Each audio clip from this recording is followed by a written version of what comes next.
Okay, today's problem string is called doubling and halving. Go ahead and write this heading down in your math journals, and we'll get ready to do a couple problems. For each of the problems you record, I'm asking that you record each sample problem in all numerical expressions so that you have more than one way of demonstrating your thinking. Okay, so the first problem, as with most problem strings, it's going to be relatively easy. We're going to look at 4 times 12, okay? So in 4 times 12, we're going to look at an array.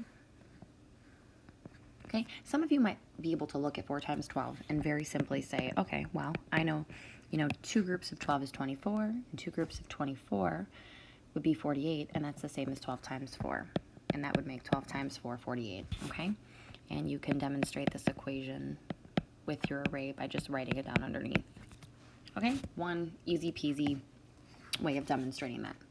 Another way would be for you to make the same array, except this time, maybe 12 is a little bit challenging for you to just look at as a whole. You might have to break it up. So 12 can also be broken down into, hopefully you're thinking, 1 10 and 2 1s, right? And then we're going to be looking at this problem using partial products, okay?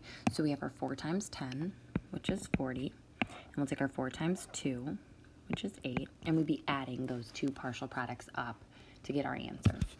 Now, I want you to demonstrate what this might look like, or what this actually looks like, the process of this, in a numerical expression. So let's go ahead and do that together. So our problem starts out as 4 times 12, okay? And we looked at it as 4 times 10 plus 2, right? Because 10 plus 2 is our 12. So what this is telling me that we're going to do is 4 times 10, okay, right? 4 times 10, and then 4 times 2. See? 4 times 2. That would be the associative property, okay? And then in effect, what we ended up finding out is 4 times 10, which is 40, plus 4 times 2, which is 8, equals 40 plus 8, which equals 48, okay? I know this may seem like a lot of extra work, but this is the kind of work that we need to see and I need to see to be able to explain your thinking and demonstrate understanding. All right, let's go to another problem, and I'll leave this one here just in case you're still writing. At any time in this video, if it's going a little bit too fast, you can go ahead and pause and then continue on. The next problem we're going to do is 8 times 12. Okay? And with 8 times 12, we're going to do the same thing. We're going to go ahead and draw an array. Okay? And this time I'm going to just demonstrate here. I have my 8.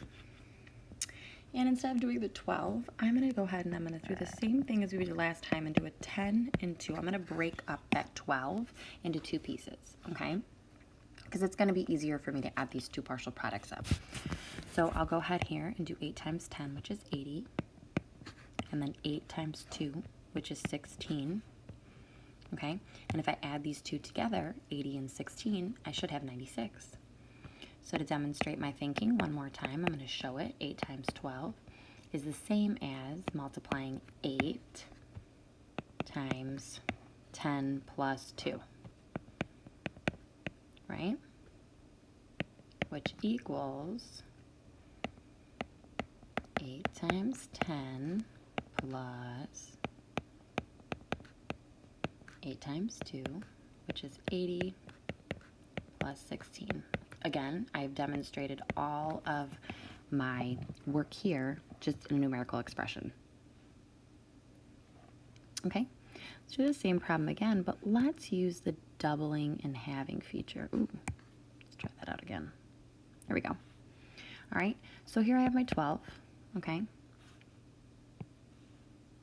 And I'm going to have 8. I'm going to have it 4 and 4, right? 4 times 12, I already know is 48, right? Did that work? 4 times 12 is 48. And essentially here, I have 48 and 48, which is 96, right? Okay, I'm not going to go ahead and draw this numerical expression out. So this is not doubling and halving, but this is actually having the 8 and getting half of the product, partial product. So 2 partial products, which would give us our 96, which is our product. Okay, let's go ahead and do another problem here.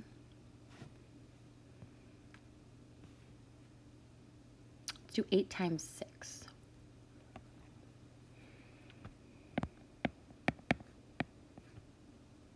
Some of you might be thinking, okay, well, 8 times 6, I already know what 8 times 12 is. So you might be thinking your answer might have a relationship with the previous answer. Let's think about that for a second. Well, if you just solved 8 times 12, and you know that 8 times 12 is 96, and now you're solving 8 times 6, which is essentially going to be what? Half of 96, right? Well, half of 96 we know is, because we've already done this work here, 48. Okay, so here's another way of solving.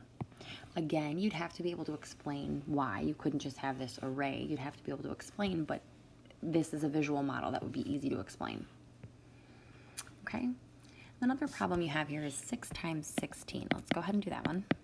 Okay, give you a minute to solve it, or think about how you want to solve it. Okay, I have a visual model for you here.